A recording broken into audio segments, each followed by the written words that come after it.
J'ai pris mon thème, j'ai dit cette génération. Amen. Cette génération. Alors, je veux que nous puissions comprendre une chose. Dans le temps où, dans une époque, on a une génération. Il y a une génération qui arrive, il y a la génération qui s'en va. Ça a toujours été, depuis le commencement, dans l'époque où nous avons vu dans la Bible, je me réfère à la Bible, où nous avons vu Caïn et Abel, cette génération est partie. Le temps qu'on a bâti Ninive, ce temps-là est passé. Lorsque Nimrod même a bâti tout ce qui était la construction qu'il a manifestée, le peuple est passé. Mais nous sommes dans la génération de notre temps, de notre ère, où Christ est venu, l'âge de l'Église, et nous sommes la génération qui va et qui marche vers où? Vers l'accomplissement de la promesse du Seigneur. Amen. L'ancien temps nous notifie, c'était le commencement. Mais nous y allons vers la fin. Nous sommes la génération de la fin. Est-ce que nous y sommes? Amen. Je bénis le Seigneur. Alors j'invite l'Église à ce soir. Alors l'Église de Dieu, c'est quoi notre génération?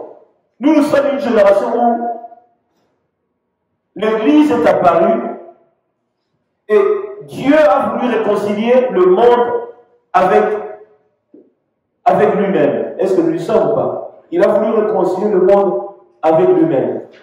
Pourquoi? Parce que le Fils, qui est la représentation de Dieu le Père lui-même, est descendu sur la terre. Pourquoi? Pour nous réconcilier.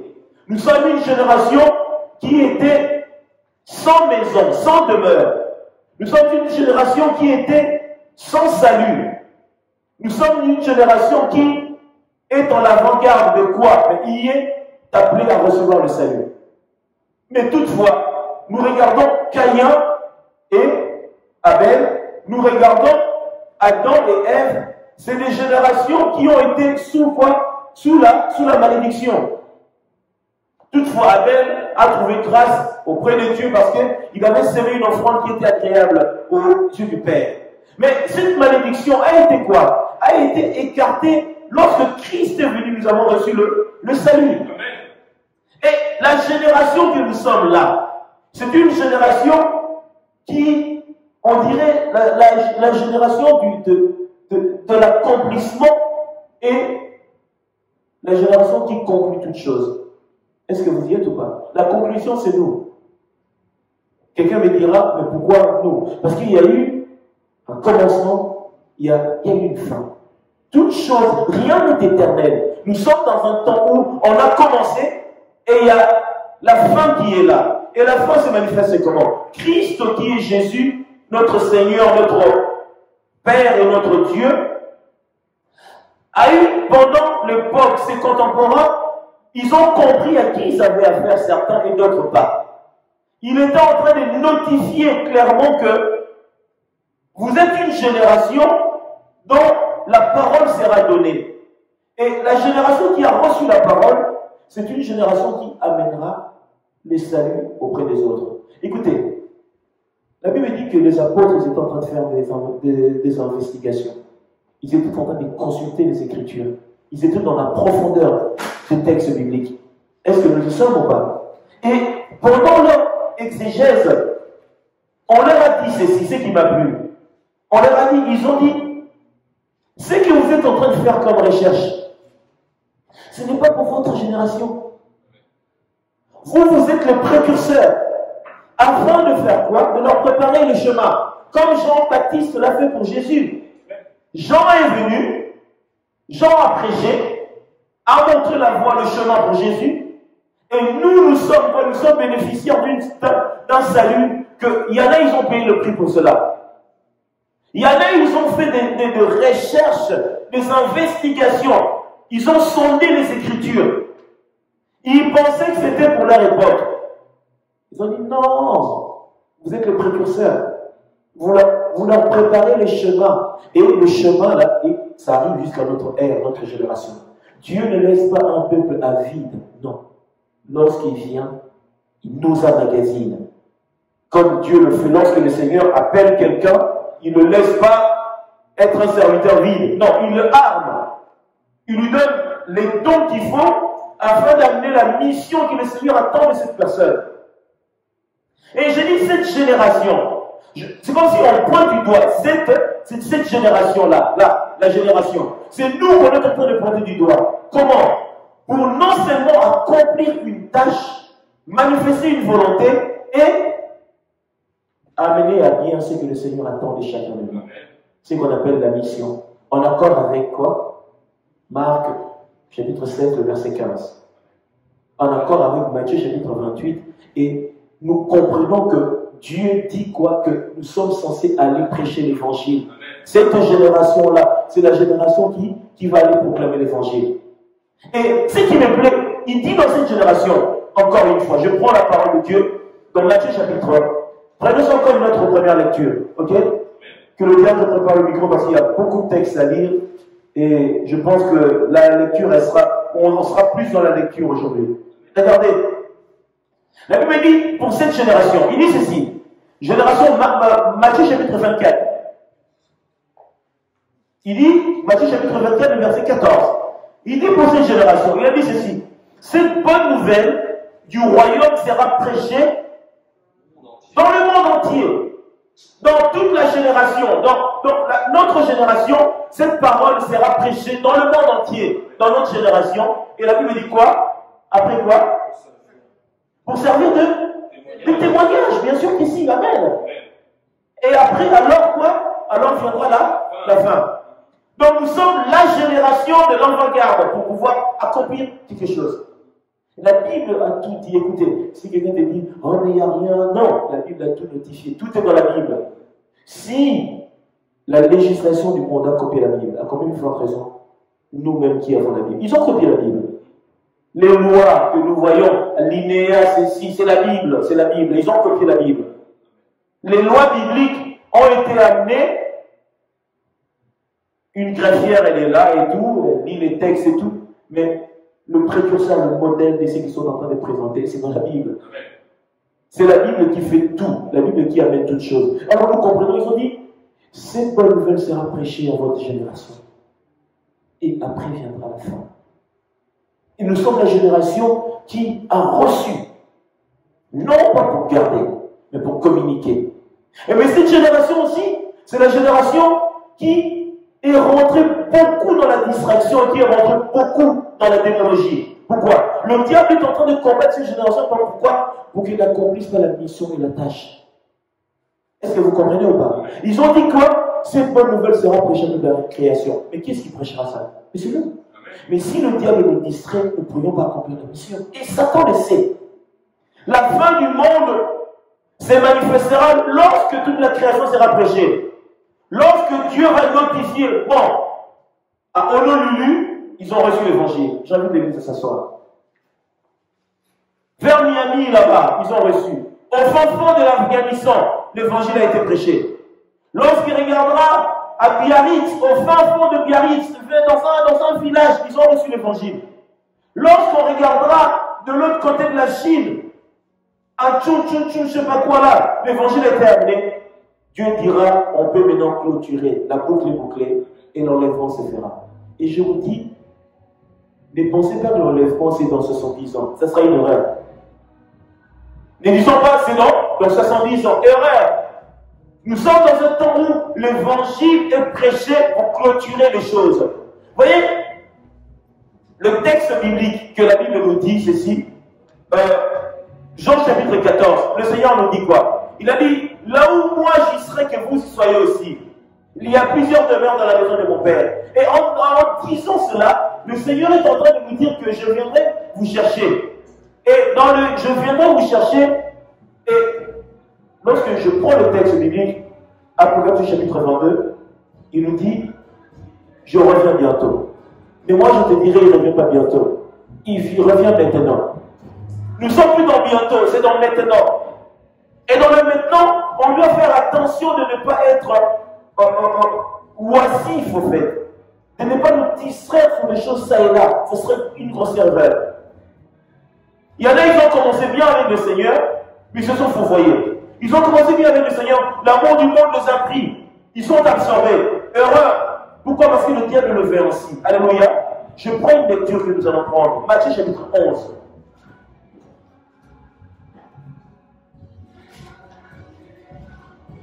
Que le Seigneur nous accorde grâce. Matthieu chapitre 11. Est-ce que nous sommes? Matthieu chapitre 11.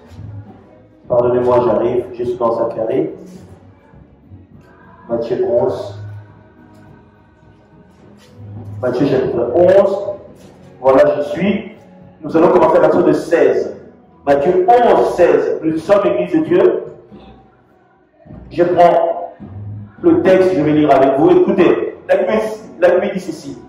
À qui comparais-je cette génération? Est-ce que nous y sommes? Elle ressemble à des enfants assis sur des places publiques et qui s'adressa à quoi? À d'autres enfants. Disent, nous vous avons joué de la flûte et vous n'avez pas dansé. Nous avons chanté de complaintes et vous ne vous êtes pas lamenté. Car Jean est venu ne mangeant ni ne buvant et ils disent il a un démon. Le Fils de l'homme est venu mangeant et buvant et ils disent c'est un mangeur et un buveur, un ami de publicains. De publicains, nous comprenons. Est-ce que nous y sommes ou pas? Les athées, toutes les personnes, tout ça là, je ne vais pas faire une synthèse. Et les gens de mauvaise vie. Mais la sagesse a été justifiée par les œuvres. La Bible dit ceci. Si vous ne croyez pas en moi, le Seigneur a dit, croyez en moi, par quoi? Par les œuvres que je suis en train de faire. Écoutez, cette génération, c'est une petite génération qui est la génération qui pointe du doigt. Vous dans votre église, il y a ça, vous, il y a ceci, vous, ceci. Mais au lieu de sauver son âme, écoutez, lorsque tu viens dans la présence de Dieu, cherche à avoir une communion solennelle, à vivre une vie de Christ d'abord, de ne pas regarder à ce qui est ça et là. Tu vas te perdre. Et ils ont jugé Jean-Baptiste. Jean-Baptiste était le précurseur. C'est pour cela qu'ils ont demandé une question. Ils ont dit, mais de qui fais-tu ce miracle? Et Christ leur a demandé, bon, le miracle de Jean était de Dieu ou des hommes? Quand Jean, il était de Dieu ou des hommes? Jean était un envoyé de Dieu ou des hommes? Ils ont eu peur, ils ont compris que Jean était envoyé de Dieu. Et le monde savait que c'était un prophète. Ils ont été se consulter, ils ont dit, on ne sait pas. On ne sait pas, on ne pourra pas dire. Il leur a dit, comme vous ne savez pas, ben moi je ne vais pas vous dire aussi. Pourquoi? Je vais vous dire une chose. Le monde entier est sous la puissance du malin. Le diable le sait. Et nous sommes la génération où, si nous ne faisons pas attention, nous n'allons pas accomplir ce que le Seigneur attend de nous. Parce que le diable travaille en ce moment. Il travaillait à l'époque. Vous voyez, à l'époque de la Seconde Guerre mondiale, il a travaillé. Mais dans cette époque, il travaille encore plus. Il travaille de manière à ce que la Bible nous a notifié. Pourquoi? Parce qu'il sait que son heure arrive. La Bible ne dit-elle pas malheur à la terre, aux eaux que nous buvons, aux animaux, aux forêts, au tout. Pourquoi? Parce que Satan, il sait qu'il y a un temps qui arrive pour lui. Et il doit faire les œuvres qu'il est censé faire. Quelqu'un dira qu'il ne le fera pas et Dieu est puissant. Non. C'est écrit, il va le faire. Il accomplira ces choses. Mais malheur à toi, toi qui n'as pas le discernement, tu ne comprends pas quelle est la volonté de Dieu par rapport à cette chose. Quoi qu'il arrive, certaines choses arriveront. Ça va se passer. Mais cependant, dans quelle position toi tu vas te trouver? Le Seigneur a dit, à qui comparerai-je cette génération? À des adorateurs de Jésus-Christ? Ou à ceux qui vivent une vie d'impudicité? Ou à ceux qui craignent l'Éternel? Écoutez, Dieu est l'ami de personne. Hein? Dieu, il est l'ami de personne. Il est l'ami de ceux qui le craignent, de ceux qui font la volonté de son Père. Il est l'ami de personne. Il aime ceux qui obéissent à sa parole. Nous sommes une génération.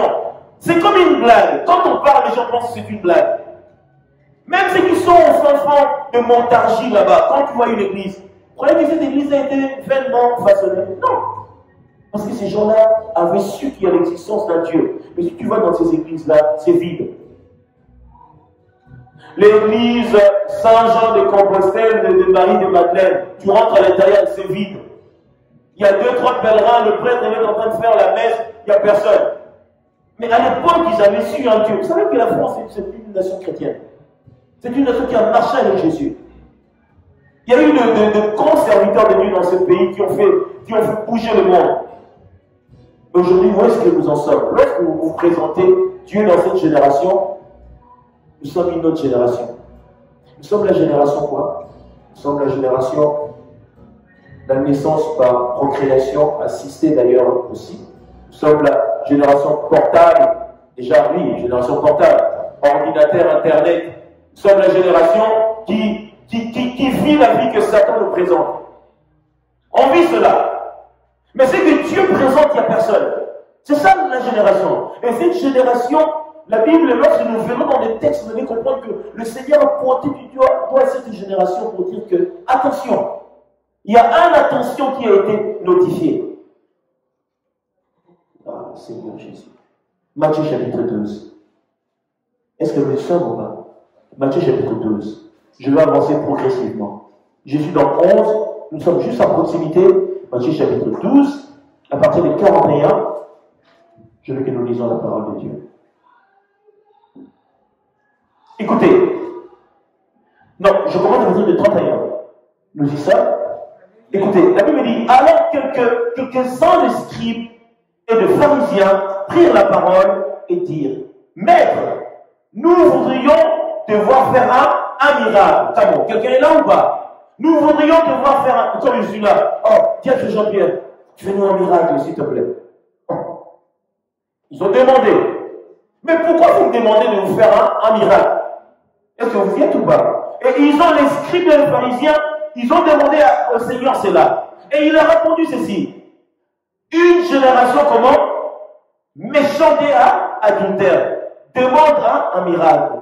Il ne lui sera donné d'autres miracles, celui du prophète Jonas. Qu'est-ce qui s'est passé avec Jonas? Il était où? Il était à Ninive, la mission, mais il était 3 jours dans le ventre d'un poisson. Le Seigneur a notifié cela ainsi. D'ailleurs, c'est écrit dans la parole. Car, de même que Jonas vit 3 jours et 3 nuits dans le ventre d'un poisson, de même le Fils de l'homme sera 3 jours et 3 nuits dans le sein de la terre. Alléluia, please, comme Jésus-Christ, lorsqu'il est mort, il est parti 3 jours dans le lieu inférieur. Pourquoi? Pour prêcher à tous ceux qui sont morts à l'époque de Noé, de tous ceux qui sont morts avant l'âge de l'Église, pour leur donner le salut. Parce qu'ils n'avaient pas le salut à cette époque. Vous y êtes ou pas? Il est parti leur prêcher. Donc ça veut dire il est parti leur donner le lieu de repos.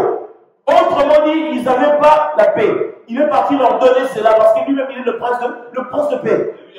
Il a prêché. Ça fait 3 jours. Il a ramené la pensée comme Jonas. Jonas a été 3 jours dans le ventre du poisson. Il en sera ainsi. Ça veut dire qu'il était en train de prophétiser de ce qui sera sa mort et de ce qui se manifestera à la suite des temps. Il parlait à qui? À une génération qui était vivante et présente. Est-ce que vous y êtes ou pas? Je bénis le Seigneur. Alors il dit ceci. Voilà, 41. Les hommes, c'est ce qui me plaît, il a dit, merci Diacre, c'est ce qu'il dit. Les hommes de Ninive, pourquoi? Parce que c'est le lieu que Jonas a été prêché. Il a dit, les hommes de Ninive se lèveront au jour du jugement. Or, comme si l'église, la colonne, certains d'entre eux se lèveront le jour du jugement. Parce que ils ont reçu Christ avec simplicité du cœur. Ils ont ouvert leur cœur au Seigneur. Cependant, certains, ils se sont fourvoyés. Ils se sont livrés au plaisir du monde. Ils se lèveront. Mais cependant, Ninive était une nation qui était en désarroi, qui était aux antipodes de la volonté de Dieu. Le Seigneur a fait quoi? Il a envoyé le prophète, comme il a toujours fait. va dire à ce peuple-là. Le prophète lui-même se fourvoyait de la mission. Mais Dieu a suscité le poisson, ce n'est pas l'enseignement, c'est une parenthèse, pour l'amener jusqu'à sa mission. Et ceux qui ont été sauvés de Ninive, la Bible dit quoi? Ils se lèveront. Pour dire quoi? Nous-mêmes, nous étions quoi? Nous étions Ichabod. La gloire était bannie. Mais cependant, nous avons reçu l'évangile et nous avons servi le Seigneur. Et vous, pourquoi n'avez-vous pas fait autant? Alléluia. Il a dit, se lèveront au jour du jugement à cette quoi? À cette génération. Et la demanderont parce qu'ils se repentirent à la prédication de Jonas. Et voici, il y a ici plus que toi. Jésus dit, moi je suis plus que Jonas. Amen.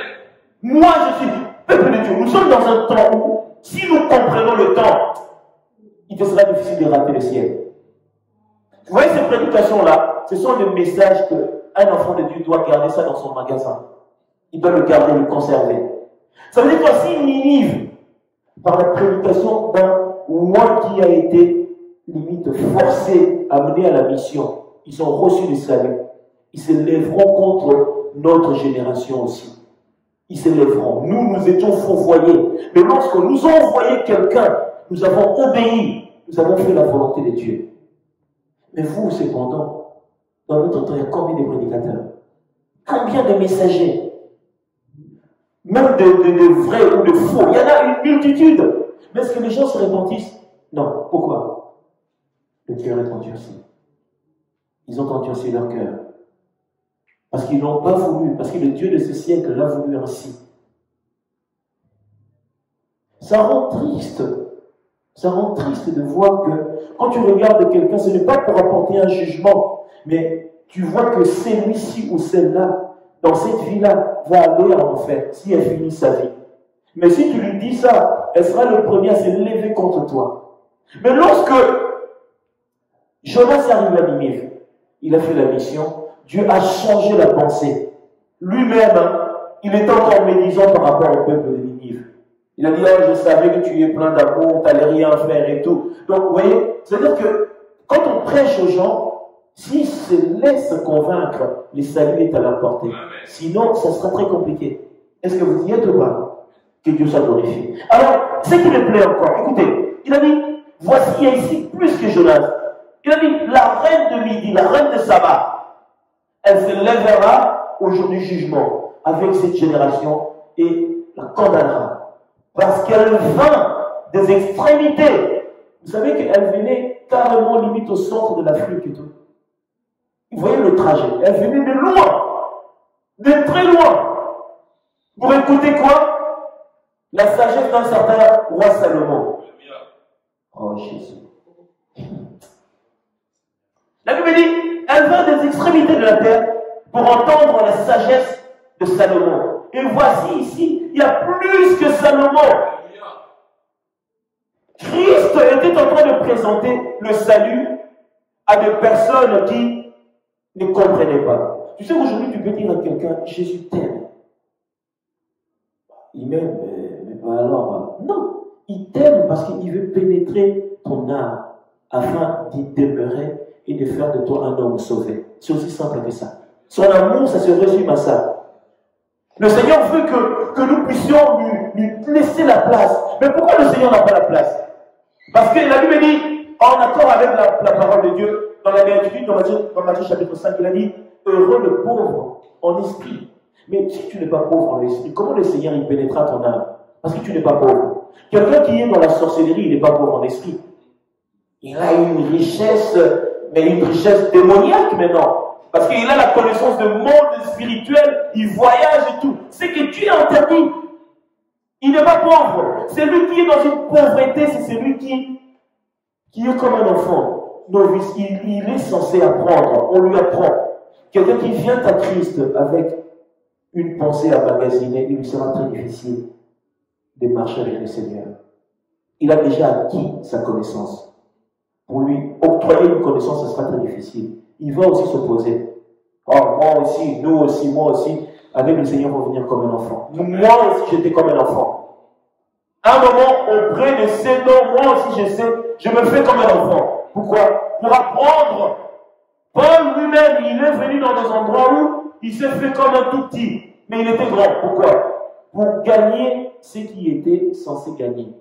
Est-ce que nous y sommes ou pas? Avant que je donne la lecture au diacre, ça sera, il préparera Luc chapitre 11, et moi je prendrai Hébreux chapitre 3, je vais lire avec vous. Est-ce que nous y sommes, peuple de Dieu? Vous savez, c'est tout un enseignement qui peut prendre des jours. Là, je suis en train de compacter, comme je l'ai souvent fait d'ailleurs. Est-ce que nous y sommes, peuple de Dieu?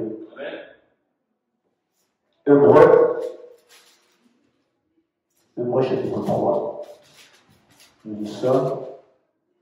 Hébreux chapitre 3. Nous y sommes, peuple de Dieu. À partir de 7. Hébreux chapitre 3, 7. C'est vraiment à l'image de ce monde que nous sommes en train de vivre aujourd'hui. La Bible dit, c'est pourquoi, selon ce que dit le Saint-Esprit. Alléluia. Écoutez, lorsqu'on dit le Saint-Esprit, c'est humiliable. C'est une parole qu'on ne peut pas retrancher. Selon ce que dit le Saint-Esprit. Aujourd'hui, si vous attendez sa voix, n'endurcissez pas votre cœur. Comme lors de la révolte, en accord avec Psaume 95. Alléluia. Est-ce que nous y sommes? Il dit, lorsque vous attendez sa voix, n'endurcissez pas votre cœur, comme lors de la révolte, au jour de la tentation dans les déserts, où vos pères me tentèrent pour m'éprouver, et ils virent les œuvres. Alléluia, comme plus, ils ont vu les œuvres de l'Éternel. Cependant, pendant 40 ans aussi, je fus hérité contre cette génération. Et j'ai dit, ils ont toujours un cœur qui s'égare. Ils n'ont pas connu mes voies. Je jure, dans ma colère. Ils n'entreront pas dans mon repos. Dieu dit, please, comme ils sont une génération dont le cœur est endurci, comme ils ne m'écoutent pas, j'ai juré dans ma colère. Écoutez, là Dieu jure dans ma colère, ils ne rentreront pas dans mon repos. Il en est ainsi de tous ceux qui refusent l'évangile. Et tous ceux qui se disent, oh, moi je suis athée, moi je ne crois pas à ces choses-là. Comme tu ne veux pas y croire, ton cœur est endurci. Et la colère de Dieu s'abat sur toi. Le repos, c'est quoi? C'est le sang d'Abraham. C'est le lieu de repos. Il a dit, quand vous avez endurci votre cœur, le jour, Dieu t'attend au tournant, il attend seulement le jour où tu vas mourir. Il te laisse ta vie. Pourquoi? Pourquoi il nous laisse la vie? Nous avons le libre arbitre. Le temps de la repentance. Merci, diacre. Le temps de la repentance. Le libre arbitre. Tu veux être assassin, voleur, je ne sais pas quoi, il te laisse faire ta vie. Mais cependant, je vous en conjure la repentance. Si tu ne te réponds pas, tu meurs comme ça sera très difficile. Et nous sommes cette génération-là. Il a dit, j'ai eu ce peuple en dégoût, j'étais irrité de leur manière de faire. Pourquoi? Parce que malgré ils ont vu ma puissance, ils ont vu ma main, ils ont quoi? Ils ont endurci leur cœur. Est-ce que vous savez que certains, ils sont à l'église, mais leur cœur est endurci? Qui se disent chrétiens ou chrétiens. Est-ce que vous le savez? Lorsque quelqu'un est endurci, dans le cœur est endurci, il regardera, la parole ne le pénétrera pas facilement. Il aura toujours à redire. Ça veut dire que la parole est tombée du long du chemin. Comme le cœur n'est pas tendre à recevoir l'évangile, c'est une personne qui, il va s'irriter pour un oui, pour un non. Il va avoir à redire pour un oui. Tu vas comprendre que c'est un chrétien qui a besoin, je dirais, d'une délivrance, pas seulement, mais qu'on puisse le reformater, au fait. Parce qu'il a reçu la connaissance selon un modèle qui n'est pas conforme. Il n'a pas reçu la sainte doctrine. Il faut le prendre, le reformater, le faire asseoir comme un enfant, lui donner du lait, jusqu'à ce qu'il aura des os, la viande, ainsi de suite. Et c'est ça l'évangile. Aujourd'hui, nous sommes friands de miracles, de prodiges, de puissance. Oui, si le Seigneur le veut toutefois par sa volonté, on peut manifester la puissance. Mais la puissance, ça ne sert à rien si tu n'as pas le cœur disposé pour le Seigneur. Ça sera comme un spectacle. On n'est pas dans un théâtre, en fait. C'est pas un théâtre. Nous ne sommes pas des magiciens ou on est en train de jongler. Non, on est là pour le salut des hommes. Les miracles, c'est pour les petits enfants. Ceux qui sont assis, ils sont assis par la parole. C'est la parole qui fait asseoir. les miracles ne font pas asseoir. Parce que le jour où tu arrêteras de faire les miracles, ils vont partir. Parce qu'ils étaient venus pour les miracles. Oh, il ne fait plus de miracles et tout. Surtout ceux qui sont friands des miracles. Hein. Quand tu es en train de prêcher, ah, lui aussi il parle beaucoup. Ah, fais des miracles, arrête. On sait que tu fais des miracles, tu parles trop. Son cœur est là pour voir les gens, des guérisons. Ça, c'est pour les petits enfants. Dieu le manifeste pour que quelqu'un croit et marche avec lui. Il a dit, voici les miracles qui accompagneront ceux qui auront cru à mon nom. Et les miracles qui nous accompagnent parce que d'abord nous avons été prêchés. D'abord nous avons été prêchés, nous avons reçu l'évangile et les miracles nous accompagnent. Telle est la parole de Dieu. Alléluia. Nous y sommes, peuple de Dieu. Je vais avancer. Il a dit quoi je pense 12. Prenez garde, frère, que quelques-uns de vous n'aient un cœur mauvais ou incrédule, au point de se détourner de Dieu vivant. C'est ce que je viens de dire. Cœur incrédule pour se détourner de Dieu vivant. Ça arrive, hein? Est-ce que vous le savez ou pas? Chrétien de tout feu, tout flamme, demain, moi, ces choses-là, ça veut dire, il s'est égaré.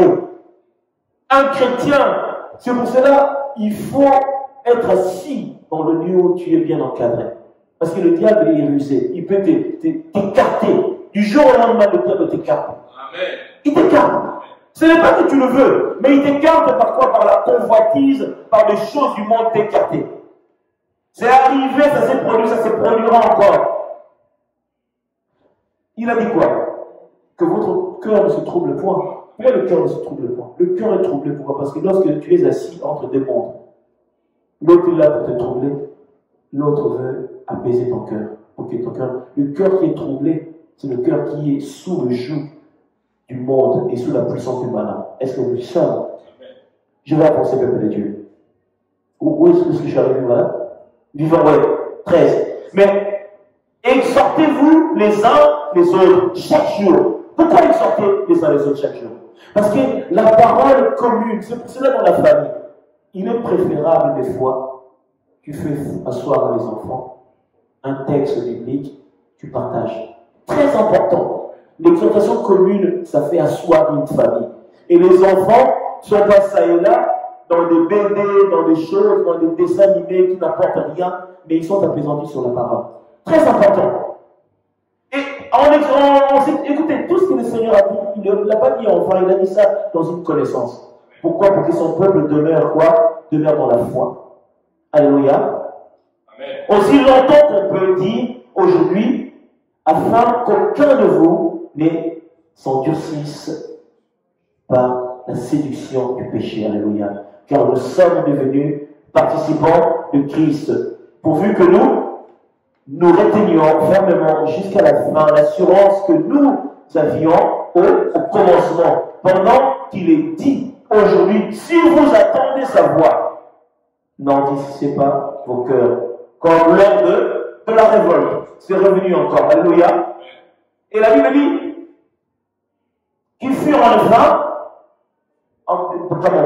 qui furent en effet ceux qui se révoltèrent après avoir entendu sa voix. Alléluia. Après avoir entendu la voix de Dieu, ils sont quoi? Ils se sont révoltés quand même. Alléluia. Alléluia.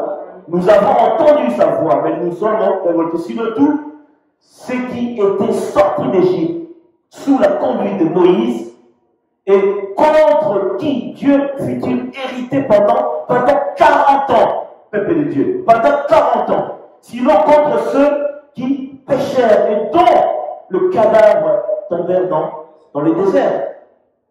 Et à qui jura-t-il qui n'entrerait pas dans son repos, sinon à ceux qui avaient désobéi.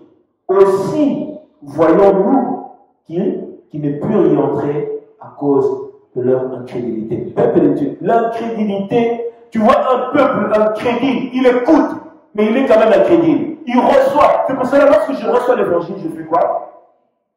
Je rentre dans Psaume chapitre 19, le verset 11. Je serre ta parole dans mon cœur pour ne point pécher contre toi. Je serre. Pourquoi? Tu prends la Bible. Non. La parole est à magasiner dans ton cœur. et tu la conserves maintenant. Parce que la parole, tu peux l'écouter, mais tu ne la gardes pas. Je sers ta parole. Vous savez de quoi? Dans mon cœur, il y a tellement la parole, et mon cœur est rempli de ta parole. Et mon cœur est devenu serré tellement que la parole est emmagasinée. C'est que Paul l'appelait le dépôt. Je garde le dépôt pour ne pas pécher contre toi. Très important. Peuple de Dieu, si on n'enseigne pas au peuple, il y a un risque de se fourvoyer pour ne pas rentrer au ciel. Si on n'enseigne pas, il y a l'enseignement et l'enseignement. Il y a la vie et il y a la mort. Et cette génération est en train de se perdre. Pourquoi? Parce qu'il y a un autre évangile qui est prêché aussi. Vous savez que le diable prêche aussi. Le diable est en train de prêcher à cette génération par ces célébrités que nous voyons sur la terre, là, que nous envions certains. Ce sont des évangélistes du diable. Ce sont ceux-là qui enseignent à nos enfants et qui nous enseignent à nous aussi. Vous allez voir, s'il y a une célébrité qui s'est habillée, je ne sais pas comment, demain toute la jeunesse s'habillera pareil. Si certains se fait une coupe, tout le monde fera la coupe. Et c'est à la mode et tout. Ça, c'est quoi? Ça, c'est le mondain qui est enseigné par qui? Par des démons. Pourquoi? Parce que ce sont des êtres qui font des voyages astrales, qui reçoivent des instructions, la manière à s'habiller, la manière de se vêtir d'une certaine manière afin de ramener nos enfants et notre jeunesse à se perdre. C'est pour cela Dieu rentre dans l'irritation. Pourquoi? Parce que l'évangile est là pour que le cœur ne s'endurcisse pas. Un cœur qui s'endurcit, c'est un cœur qui ne veut pas être sauvé. C'est pas une chanson que j'entends, le cœur que tu as sauvé. Mais il veut sauver ton cœur. Pour que ce cœur-là soit gardé, préservé, conservé d'une manière pure, que l'ennemi ne puisse pas triompher. Alléluia. Écoutez, l'un des docteurs, vous savez, lorsque le Seigneur a parlé, l'un des docteurs a osé s'élever par là, il a dit, oh Seigneur, mais c'est à nous aussi que tu parles, ma fille. Oui, c'est à vous que je parle. Vous savez? Ah, c'est à nous les impudiques que tu parles. Oui, c'est à vous les impudiques que je parle, qu'un impudique n'héritera pas le royaume de Dieu. Ah, c'est à nous les voleurs. Oui, je vous parle à vous les voleurs parce que vous n'hériterez pas le royaume de Dieu. Le Seigneur était clair. Est-ce que vous y êtes ou pas? Dire que Jean-Pierre, comment? Luc chapitre 11. Nous commençons à partir de 45. Suivons la lecture. Luc, évangile de Luc. Luc chapitre 11. 45 jusqu'à 54. C'est vraiment ce que nous avons besoin. Amen. Pour avancer. Merci. Je lis la parole. Amen. Un des docteurs de la loi prit la parole et lui dit, Maître, en parlant de la sorte, c'est aussi nous que tu outrages. Amen. Comment? Ça veut dire que la manière dont tu parles, docteur, mais nous aussi, le docteur, nous sommes là en train de nous outrager. Mais outrage, bien sûr, outrage, parce que il y a fausseté.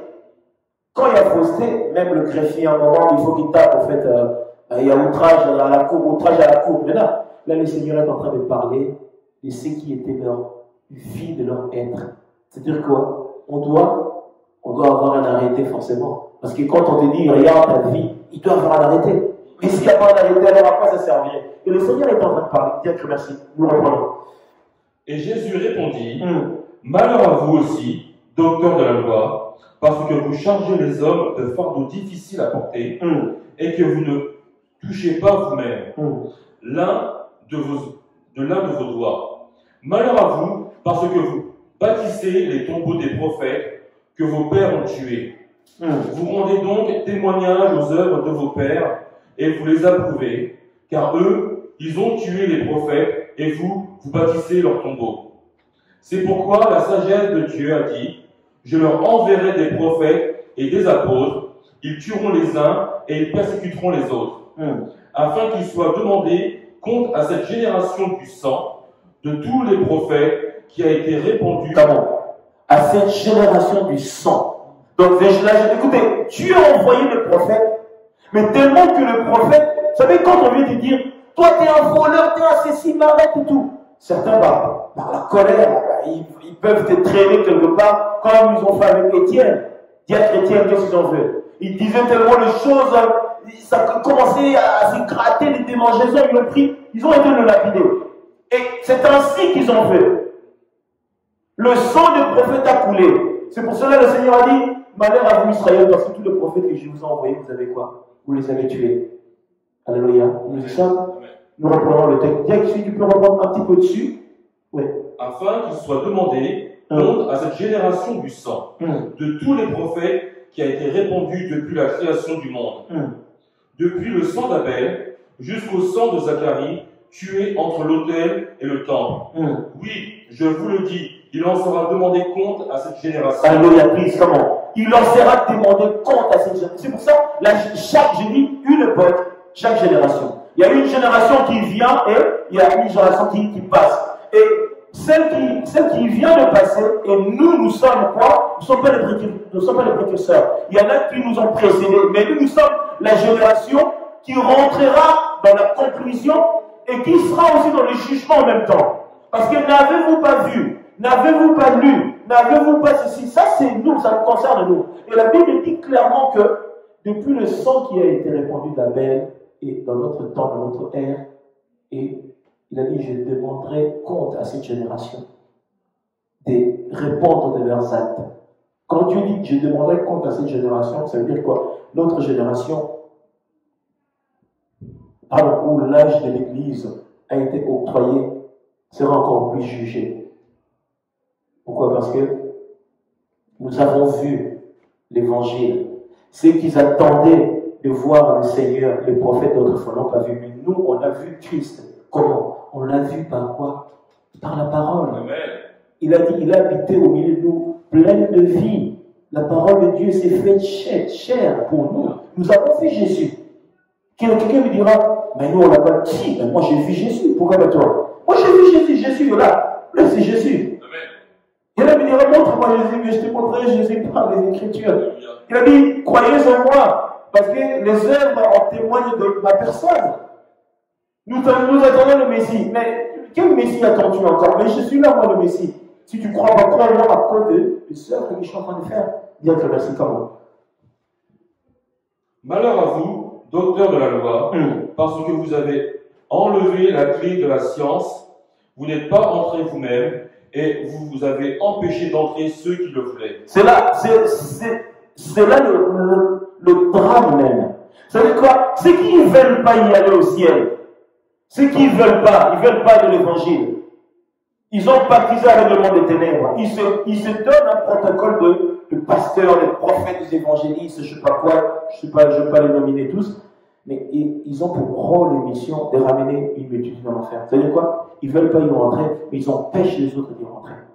Ils ont carrément la flétrissure dans leur cœur, dans leur âme, qu'ils ne rentreront jamais au ciel. Ils ont baptisé avec Satan. Qu'est-ce qu'ils font? Par la colère, ils empêchent les autres d'y rentrer. Par des miracles mensongers, des choses qui sont une abomination. Est-ce que nous le savons? Merci Dieu pour mon enfance.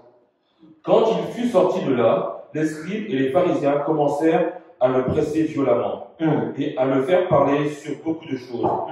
Lui, tendant des pièges pour surprendre quelques paroles sorties de sa bouche. Alléluia. Il voulait quoi? Lui tendre un piège. Et le Seigneur savait tout. Je dis à tel qu'il est là. Please, nous reprenons Luc chapitre 17. Nous sommes dans la vigilance. Luc chapitre 17, à partir de 22. 17-22. Nous connaissons, c'est vraiment un long texte, hein, mais nous allons le prendre tel que. Amen. J'ai eu la parole. Et il dit aux disciples, des jours viendront où vous désirerez voir l'un des jours du Fils de l'homme, et vous ne le verrez point. On vous dira, il est ici, il est là, n'y allez pas, ne courez pas après. Car, comme l'éclair a resplendi et pris d'une extrémité du ciel à l'autre, ainsi sera le Fils de l'homme en son jour. Mais il faut auparavant qu'il souffre beaucoup, et qu'il soit rejeté par cette génération. Come on, please. Merci. Écoutez, la Bible a notifié ici, en accord, ça c'est en accord avec Matthieu chapitre 24, c'est la pensée de l'évangile d'ailleurs. Et il nous notifie le modèle même de la vie, que lorsque, je reprends, de jours viendront où vous désirez voir un des jours du Fils de l'homme. Ça veut dire quoi? le jour de son avènement. Et vous ne le verrez point. Et vous direz, où est-il? Il est là, n'allez pas et ne courez pas après. Et ce qui me plaît, je redescends, mais il faut auparavant qui souffre beaucoup, qui soit rejeté par cette génération. Please. La génération qui rejette le Christ, c'est qui? C'est notre génération. Nous sommes la génération qui a endurci son cœur, comme je viens de le présenter précédemment. Nous sommes cette génération dont Jésus a la place peut-être pour des intérêts. Mais après, lorsque nous sommes submergés par le monde, le plaisir du monde, il n'y a pas de Dieu qui existe. Dieu, c'est de temps en temps, surtout si on a la souffrance ou la misère en Dieu. Lorsque nous nous sentons bien, il n'y a pas de Dieu. Même ceux qui ont servi à l'autel, mais ils veulent plus servir à l'autel, ils commencent à trouver des excuses. Oh, moi, ceci, c'est très dangereux. C'est comme si tu as goûté au fruit du Saint-Esprit. Tu dis, oh, Saint-Esprit, je vais goûter aussi de l'autre côté, voir comment c'est. C'est très dangereux. C'est pour cela que j'ai dit, 1 Jean 2,15, la Bible nous n'aimez point le monde, et ce qui est dans le monde. Et ceux qui aimeront le monde seront en inimitié. Inimitié, c'est le rejet. Une inimitié, c'est ça. Une inimitié, là, que la Bible dit, c'est pour cela que la Bible, elle s'emboîte elle-même. La Bible, tu veux chercher la Bible? La Bible, là, elle arrive, elle s'emboîte. Ici, on nous dit quoi? La génération qui rejettera le Christ. Et la génération qui rejette le Christ, c'est celle qui est en inimitié avec le Seigneur. Qui a choisi le monde, qui veut aussi Christ dans les tantôt plus tôt, mais ils sont plus penchés vers le monde. Quelqu'un qui viendra, oh, je suis chrétienne, je suis un enfant de Dieu. Mais elle a la flétrissure du monde, elle est mondaine et tout, mais elle se dit chrétienne. Et des personnes comme ça, quand ils meurent, je vous dis la vérité, demandez à Dieu de te montrer la vision lorsque une fausse ou un faux chrétien meurt. Son sort de l'autre côté. Il est dans il est dans l'étonnement, mais comment? Qu'est-ce que je fais là? Mais moi, je suis censé aller au paradis, dans la paix, dans la paix. Il est en train de se poser des questions. Pourquoi? Parce que tu n'as pas travaillé pour la paix. Tu as travaillé pour la souffrance. Et tu rentres dans la souffrance. Beaucoup sont dans l'étonnement. Il y en a même qui disent, Seigneur, je t'ai servi. Moi qui ai été. Mais non. Tu n'avais pas le cœur absolu. Tu étais dans les tantôt plus tôt. C'est ça qui fausse beaucoup. Dieu nous veut quoi? Dans la totalité absolue. Il a dit, n'aimez point le monde. Le monde est inimitié. Pourquoi? Parce que le monde fera de toi un jour à rejeter le Seigneur. Regarde certains. Le monde les a absorbés. Ils n'ont plus le temps pour le Seigneur. S'il y a quelque chose qui est triste, Dieu, que tu puisses avoir le temps pour lui. On a le temps pour le travail. On a le temps pour aller faire des courses. On a le temps pour ceci. On a le temps. Mais avoir un peu de temps pour le Seigneur. Un peu de temps. Vous savez, qu'est-ce que ça fait? Ça fait plaisir à Dieu que tu as tout abandonné, sauf pour être dans sa présence. Tu ne te rends pas compte. Même l'ange qui est à tes côtés prend plaisir lorsque plus tu es dans la présence de Dieu que lorsque tu vas faire tes courses et tout. C'est bien la vie. Mais lorsque tu y es dans la présence de Dieu, même lui, tu le permets d'adorer. Mais cependant, on est complètement à côté. Dire que j'en viens prise, comment? Ce qui arriva du temps de Noé arrivera de même au jour du Fils de l'homme. Les hommes mangeaient, buvaient, se mariaient et mariaient leurs enfants jusqu'au jour où Noé entra dans l'arche. Le déluge vint et les fit tous périr. Ce qui arriva du temps de Lot arrivera pareillement. Les hommes mangeaient, buvaient, achetaient, vendaient, plantaient, bâtissaient. Mais le jour où Lot sortit de Sodome, une pluie de feu et de soufre tomba du ciel et les fit tous périr. Yes. Il en sera de même le jour où le Fils de l'homme paraîtra. En ce jour-là, que celui qui sera sur le toit et qui aura ses effets dans la maison ne descende pas pour les prendre. Et que celui qui sera dans les champs ne retourne pas non plus en arrière. Souvenez-vous de la femme de Lot. Celui qui cherchera à sauver sa vie la perdra. Comment? La femme de Lot, elle a fait quoi? Ça veut dire quoi? Elle a fait un combat. Elle a fait le retour en arrière. Celle qui revient en arrière, c'est celle qui périt. Je suis avec le Seigneur. Je marche avec le Seigneur. Cette génération fait beaucoup office de quoi? De retourner comme ça. Le Seigneur a donné un ordre impératif. Il y a un arrêté. Lorsque le feu a pris la ville, ne vous retournez point. Ne regardez pas. Oh, ma maison que j'aimais tant, elle est en train de brûler. Seigneur Jésus. Dieu ne veut pas ça. Il veut que tu regardes devant. Amen. Et nous avons les yeux pour regarder devant. Le Seigneur veut que tu avances. Il a dit, dans Jean chapitre 14, le verset 6, il a dit, je suis le chemin, la vérité, la vie. C'est ce qu'il a dit. Et si le Seigneur l'a dit, le chemin que tu dois suivre, c'est le chemin que le Seigneur a tracé. Amen. Même pour nos enfants, le chemin de ton avenir, de ton équilibre, c'est le chemin du Christ. Parce que le diable nous attend au tournant. Si tu ne suis pas le chemin de ton Père, lui il va te montrer un autre chemin. Et le chemin vers la perdition. C'est que beaucoup ne savent pas. Le diable, le but que Satan s'est fixé, c'est pour nous ramener à la perdition. Ça, c'est sûr et certain. Il veut que tu n'ailles pas au royaume des cieux. C'est pour cela qu'il nous donne des friandises comme ça. Il te donne des bonbons et de tout ça. Quelqu'un a entendu dire, les démons, Satan même, si je peux dire, lui a entendu dire, mais pourquoi tu suis Dieu? Mais c'est que tu cherches, moi je peux te le donner. Regarde, là, il ne te le donne même pas. Moi je peux te le donner. Le diable parle aussi. Mais si tu n'as pas de discernement, tu vas dire, oh mais c'est la tarde, alors mais donne-moi ce que tu as. Tu baptises. Beaucoup, ils ont baptisé avec le monde des ténèbres. Pourquoi? Pour gagner le monde. Que sert-il dans cette génération à gagner le monde et à y perdre son âme? Il y a que Jean-Pierre Camon. Celui qui cherchera à sauver sa vie la perdra. La perdra, comment? Et celui qui la perdra la retrouvera. Je vous le dis, en cette nuit-là, de deux personnes qui seront dans un même lit, l'une sera prise et l'autre laissée. Des deux femmes qui moudront ensemble, l'une sera prise et l'autre laissée. Vous savez pourquoi? Deux êtres, mari et femme.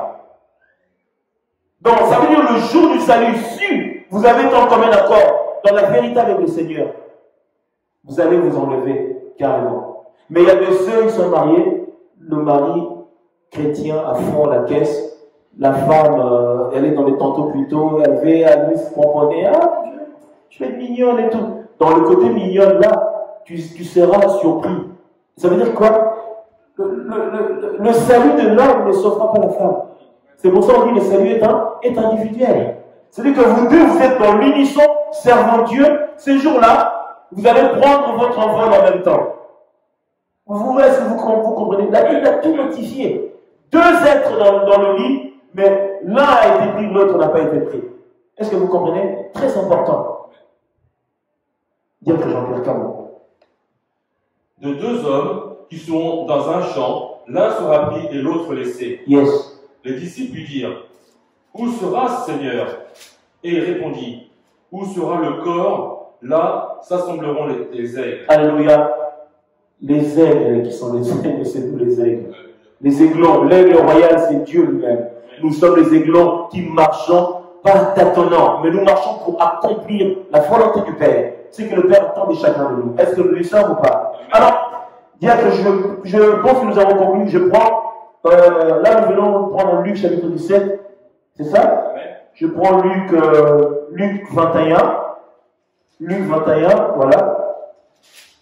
Luc 21, si je peux le prendre à partir de 29, 36, si possible, comme tu es présent. Amen, j'ai lu la parole. 29, lisez bien la parole. Et il leur dit une comparaison. J'arrive à la fin, il me reste deux textes à lire, après nous allons conclure. Amen. Ouais. Voyez le figuier et tous les arbres. Alléluia. Là, c'est le discernement de l'esprit. Vous voyez, vous savez quoi? Si aujourd'hui il va faire beau, je me réveillerai le matin, ceux qui habitent à côté de la mer, vous allez voir le ciel dans l'éclat. Ah, aujourd'hui il va faire super beau, il n'y aura pas d'orage. Et notre temps, notre ère, nous devrions regarder le monde avec ces yeux-là, les yeux du discernement. Merci Diane. Dès qu'ils ont poussé, vous connaissez de vous-même en regardant que déjà l'été est proche. De même, quand vous verrez ces choses arriver, sachez que le royaume de Dieu est proche.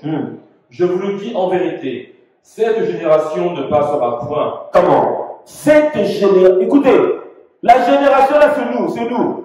Hein? Surligne que c'est nous, notre génération. Cette génération-là ne passera point. La Bible est en train de... Écoutez, moi je pensais que la génération là, c'est dans 1500, dans 2500. Non! Notre génération, écoutez, notre génération ne passera pas sans qu'il y ait l'enlèvement. Je le dis, je vous en conjure. Le Seigneur permettrait que nous voyions l'enlèvement. C'est pour nous. C'est pour nous. L'enlèvement. C'est pour nous. Cette génération ne passera point que j'ai enlevé mon église de la terre. Moi, je vous dis, je ne crois pas que je mourrai, je verrai l'enlèvement. Il faut maintenant voir, il y a foi et foi. Quelle foi as-tu pour croire à cela? Parce que les choses célestes, ce sont des choses de la foi. Hein, les enfants? Ça vous parle d'enlèvement ou pas? L'enlèvement de l'église. Nous avons tous besoin d'y prendre part. Oh non! Écoutez, je ne conduis pas une église où que, même si nous sommes, je ne sais pas combien, il y a une moitié qui est partie, l'autre moitié non. S'il y a un cœur en nous, il faut qu'on rentre dans ton cœur, à déblayer des dents vraiment, à tirer ce qui doit, pour que tu sois prêt, tout prêt pour le ciel. C'est le but. Nous venons pourquoi? Écoutez, nous venons vraiment ici pourquoi? Nous venons pour nous préparer pour le ciel. Je vous dis la vérité. Ces enseignements sont là pour nous préparer pour le ciel. Diacre, please, comment? Je vous le dis en vérité, cette génération ne passera point que tout cela n'arrive. Le ciel et la terre passeront, mais mes paroles ne passeront pas. Le ciel et la terre passeront, mais mes paroles demeureront intactes. Alléluia. Merci Jésus. Comment? Prenez garde à vous-même, de crainte que vos cœurs ne s'apesantissent par les excès du manger et du boire, et par les soucis de la vie, et que ce jour ne vienne sur vous à l'improviste. Car il viendra comme un filet sur tous ceux qui habitent sur la face de toute la terre. Oh Jésus. Veillez donc et priez en tout temps, afin que vous ayez la force d'échapper à toutes ces choses qui arriveront et de paraître debout devant le Fils de l'homme. Alléluia, please. Je pense que nous allons nous arrêter là. Alléluia. Écoutez, ce sont des textes qui sont riches. Ce sont des textes qui sont tellement riches que lorsque tu gardes ces textes, ça peut que t'aider à avancer avec le Seigneur. Nous voulons avancer avec le Seigneur. La parole, c'est ça qui fait avancer avec le Seigneur. J'arrive à la fin. Actes des apôtres. Lorsque Pierre prenant la parole, Actes des apôtres chapitre 2, Pierre prenant la parole, est-ce que nous y sommes? Amen. Je bénis Dieu. Actes des apôtres chapitre 2. L'apôtre Pierre a pris la parole. À partir de 39, please. Nous arrivons à la fin. J'arrive à 39 jusqu'à 41, je vais dire. Écoutez, c'est que la prédication qui a été donnée, regardez ce que la parole a été dit, il dit ceci, à partir de 39, il dit, car la promesse est pour vous, pour vos enfants, car tous ceux qui sont au loin, en aussi grand nombre que le Seigneur, notre Dieu, les appellera. Et par plusieurs autres paroles, et le conjurer et les exhorter, disant, sauvez-vous de cette génération perverse. Alléluia. Sauvez-vous. Sauvez-vous vous-même. Personne ne peut te sauver. Comment je vais me sauver moi-même? Bon, en faisant quoi? En vivant la vie chrétienne. En ayant la parole de Dieu comme pâturage. En vivant la vie. C'est-à-dire que sauvez-vous vous-même. Parce que lorsque le Saint-Esprit est descendu, ils ont dit, oh, ils sont devenus enivrés de vin doux et tout. Il a dit, non, c'est une promesse. Une promesse était pour vous et pour vos enfants. Alléluia. Et écoutez, il a dit, ceux qui acceptèrent sa parole, écoutez, acceptèrent. Ceux qui sont acceptés la parole en ce moment-là, ils furent quoi? Ils furent baptisés. Alléluia. Et la Bible dit, et en ces jours-là, le nombre des disciples augmenta et d'environ 3000 âmes. À la prédication, ces jours-là, il y a eu 3000 âmes qui étaient sauvées. 3000 âmes. Vous voyez comment Dieu se soucie de ses enfants, de ceux à quoi il a appelé au salut. Dernier texte, je m'arrête là. Matthieu chapitre 24. Parce que le temps nous est favorable et avancé. Il faut que je conclue. Matthieu chapitre 24. Regardez ce que la Bible dit. Matthieu chapitre 24, je commence à partir de 20, voilà, 25. Et c'est le dernier texte, hein, je m'arrête là. Je crois avoir dit. Je pense avoir dit ce qu'il fallait dire. Alléluia, nous y sommes. Amen.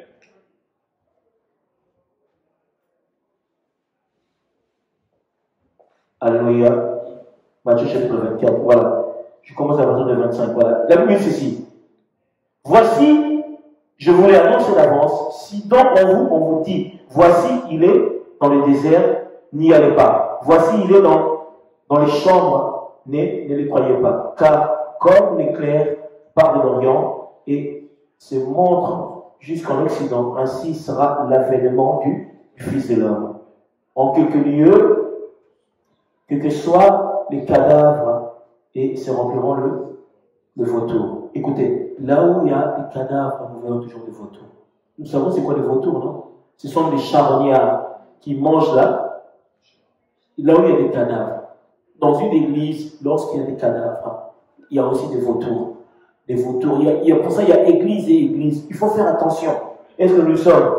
Aussitôt après ces jours-là, les détresses, les soleils feront quoi? Sera obscurci et la lune ne donnera plus sa lumière et les étoiles tomberont. Écoutez, ces temps-là viendra où les étoiles vont tomber du ciel et toutes les tribus de la terre se lamenteront et verront le Fils de l'homme venant sur les nuées du ciel avec la puissance et une grande gloire. Alléluia.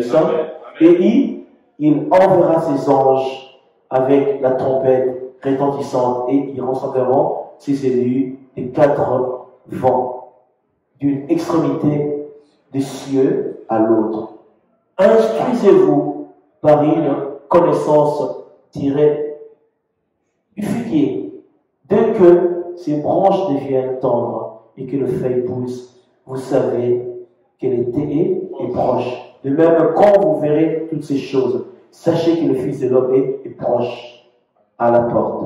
Je vous le dis en vérité, cette génération n'est quoi? Ne passera point que tout cela n'arrive. Le ciel et la terre passeront, mais mes paroles demeureront intactes. Que Dieu vous bénisse. Amen. Merci Jésus. Merci Saint-Esprit pour la parole. Nous rendons gloire à toi, Père. Nous bénissons ton nom. Il est le Dieu du terme.